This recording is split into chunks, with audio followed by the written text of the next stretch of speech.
Hello everyone, it's 15th of May 2022. I've been to the car boot sale in rural Sussex this weekend, not once but twice, Saturday and Sunday. Here are my purchases. I've been coming across some long screwdrivers recently, so I found this one, and it is in fact the longest screwdriver I now own, including the handle, but not quite the longest in terms of just the shaft only. The longest shaft I've got is this one, which just pips it. So this appears to be a Sealy screwdriver. I don't know if you can make that out on the handle. No other markings, and it must be a Phillips 4 probably, looking at the size of that. Anyway, that was £1, so I was happy to pick that up, as I usually am. I also picked up a couple of hammer handles, one of which might get used on that hammer with half a handle that I bought last week, I think it was. These were £1 each, so I suppose that's okay.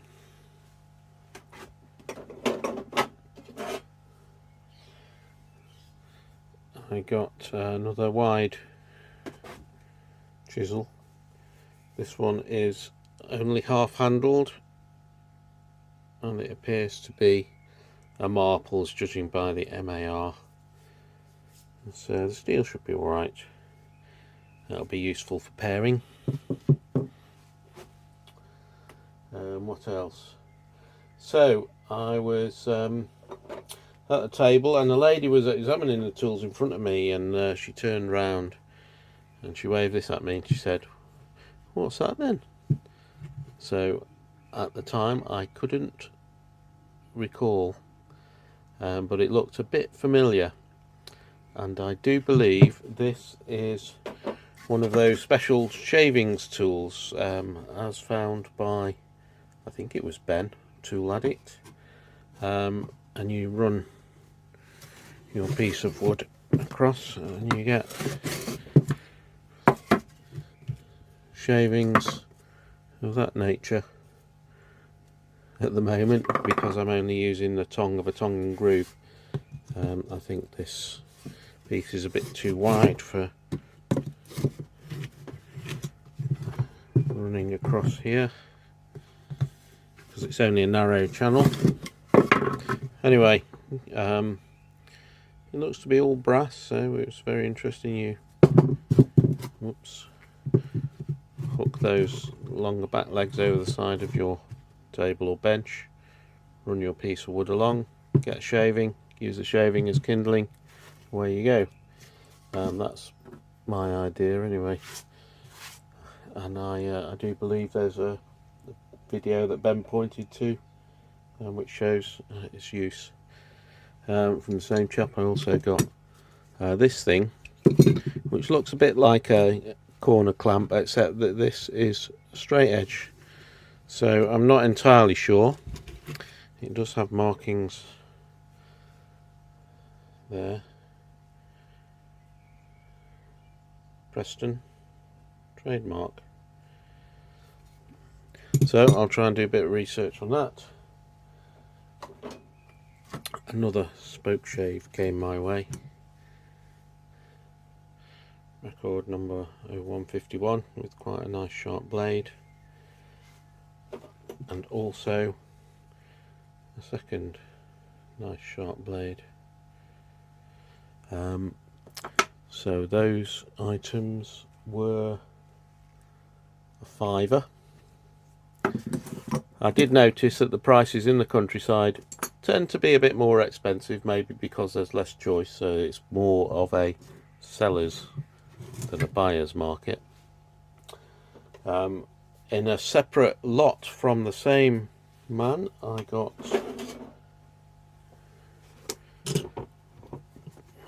this box of trend router bits that look to be in pretty good condition.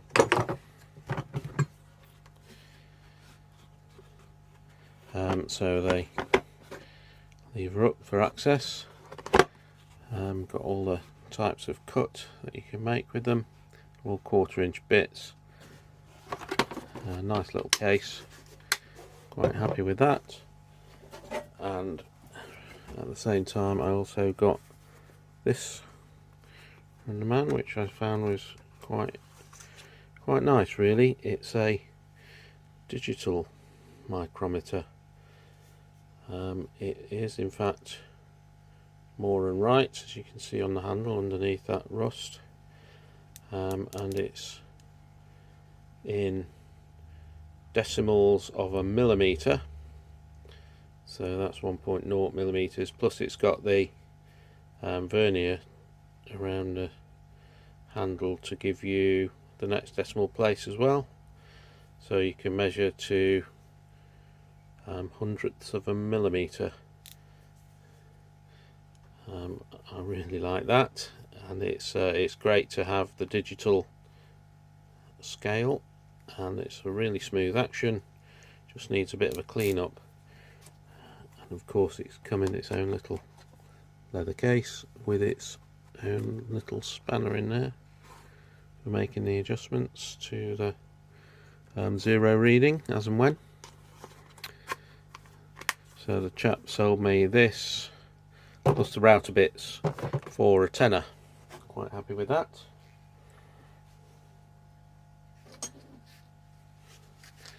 Bought a couple of felt rollers for the small sized roller handles that we all have, I'm sure. They were 50p, so not so great a buy those really. I also bought this penknife for £1. It is really heavy, and it's got, I don't know if you can see, but the inners are brass, I think. So yes, it would have been a nice little knife, except it's been well used. That was the shorter blade, almost gone, and the long blade has in fact been cut in half. If I can get it out, bear with me.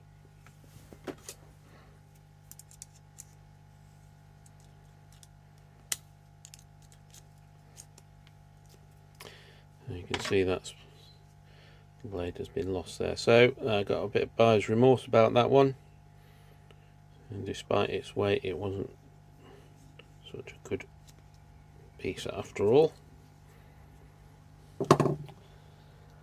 And that was yesterday's haul, the Saturday. Today, Sunday. I went back, rain was forecast, so we were going to go to a different car boot sale, but that one was cancelled because of the forecast weather.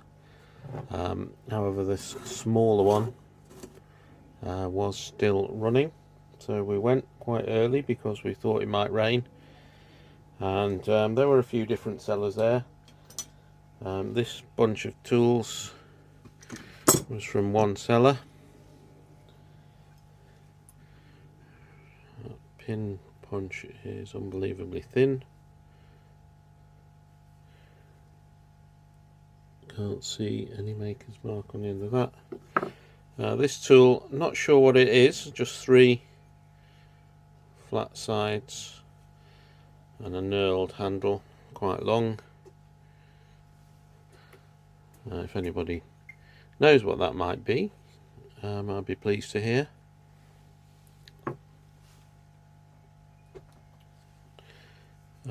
Quite a small centre starter.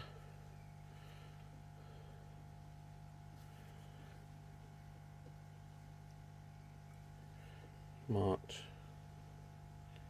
England. Clarkson.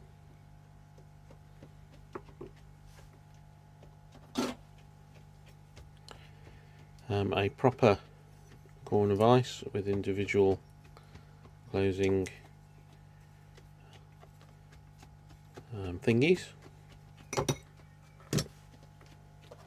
and this quite nice Clark F clamp, which I've not really seen this mechanism before, so you just squeeze those. Well, I've not seen it on an F clamp to my knowledge, so you need to squeeze it to slide, and then you let go and it's quite nicely locked in. And this is a 60cm one, so 2-footer. Those came to £4, and the only other buy I made quite satisfied me. It was this lot. So we've got that,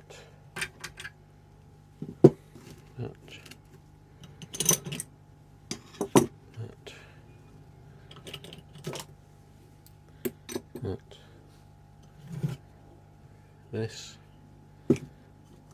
and an extremely clean and shiny Stanley 99E. I've never seen one that new looking at a car boot sale before. So there were 7 items there, and the seller said 50p each, but charge you £3, not 50p off a bulk buy. I thought that was excellent, can't complain about that. So here we have a 4-inch adjustable Truecraft tool, don't know that brand. Top 9E, is that? Works fine. A Fuller 8-inch. What does that say?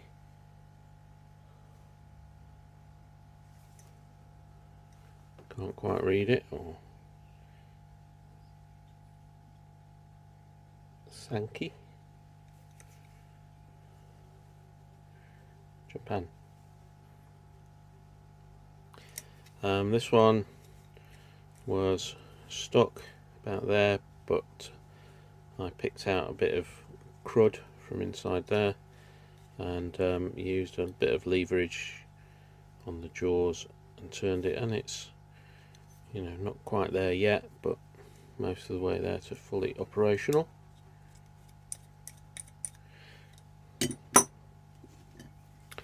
This is a Garrington red diamond, as you can see by the red diamonds. It's got a socket on the end, which is a 3/8 Whitworth, or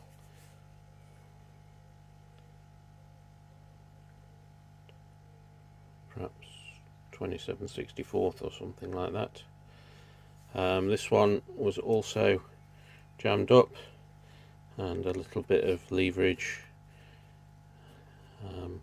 Got that one going again, but it does need a clean out. It is really stiff. This is a very nice punch, one of those where you press punch, where you press it and it fires. It's an Eclipse 171, marked so on the clip also. Very clean, lovely. And a Stanley screwdriver, made in England, this one. It is a number 25. And this old thing, which is the first wooden handled wrench of this type that I've managed to purchase for or seen at a car boot at a reasonable price. There is some markings there, so I'm just going to give it a quick wire wheel and we'll see what it says. So the wrench is Girard Manufacturing Co. Double stamped, I think. Girard PA, is that? So could be American. And on this side it looks like GL wrench, perhaps warranted, maybe. So that's quite an interesting tool, which I look forward to cleaning up a bit more. It does work fine already, no problems with the operation. So just for interest, this is a Stanley, as we said, Stanley 25. I have other Stanley 25s.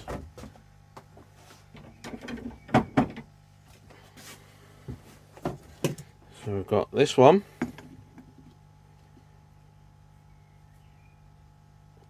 This is also a Stanley 25, so it's obviously the family of the shape. They all tend to have the red ring around the barrel. This one obviously a different size, and this one is a Stanley 25 with a different shaped handle, but it's also marked as a 25C with a yellow band around their ferrule. So that's just for a bit of interest. That's my lot for the weekend. I didn't quite spend up, but I spent more than I have done in recent weeks. But thoroughly enjoyed my trip to the countryside, and I'd like to thank you very much for watching, and I'll see you next time.